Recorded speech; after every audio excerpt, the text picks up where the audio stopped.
Assalamualaikum warahmatullahi wabarakatuh. Menindaklanjuti minggu lalu, Ibu buka pertanyaan untuk yang belum paham. Nah, yang datang hanya satu pertanyaan nih tentang bentuk konflik sosial. Jadi, Miss di sini akan menjelaskan tentang bentuknya yang kurang dipahami ya. Jadi sebelumnya konflik itu adalah pertentangan antar individu atau kelompok di masyarakat. Maksudnya pertentangan di sini adalah perbedaan ya. Jadi kalau misalkan beda pendapat bisa memunculkan konflik. Nah, konflik ini bentuknya ada yang namanya konflik vertikal, konflik horizontal, dan konflik diagonal. Nah, konflik vertikal contohnya di situ tolak upah murah. Nah, biasanya yang demo tentang upah nih kan buruh ya. Nah, vertikal di sini maksudnya konflik yang terjadi antara atasan dengan bawahan. Jadi maksudnya konflik vertikal adalah konflik yang terjadi antara dua kelompok atau dua individu yang status atau jabatannya berbeda. Misalkan ada konflik antara guru dengan murid. Nah, itu contohnya konflik vertikal tadi. Terus ada konflik antara orang tua dengan anaknya. Yang kedua, ada konflik horizontal.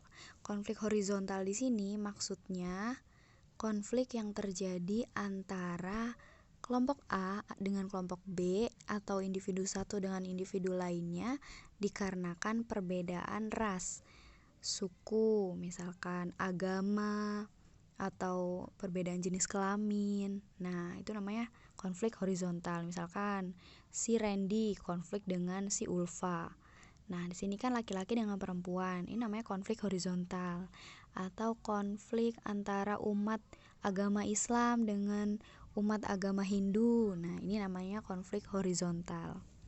Yang ketiga, ada yang namanya konflik diagonal. Nah, konflik diagonal ini konflik yang disebabkan keadaan sumber daya alam yang tidak seimbang atau tidak merata. Misalkan ada konflik tentang perebutan tanah, sengketa tanah, pokoknya segala hal sumber daya alam yang menjadi sumber konflik, nah itu disebutnya konflik diagonal. Kayak kebakaran hutan atau ada penebangan hutan liar gitu kan. Nah, itu memicu konflik yang namanya konflik diagonal. Kemudian ada yang namanya konflik destruktif.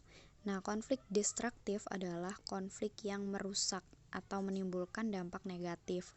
Seperti contohnya di gambar, ini ada orang yang lagi tawuran ya, atau demonstrasi yang brutal gitu.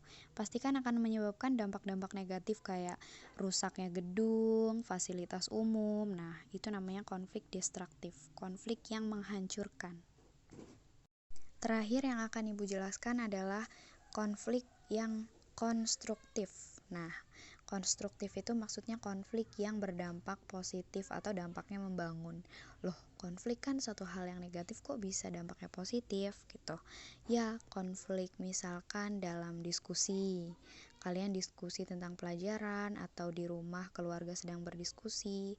Biasanya kan perbedaan pendapat itu memunculkan konflik.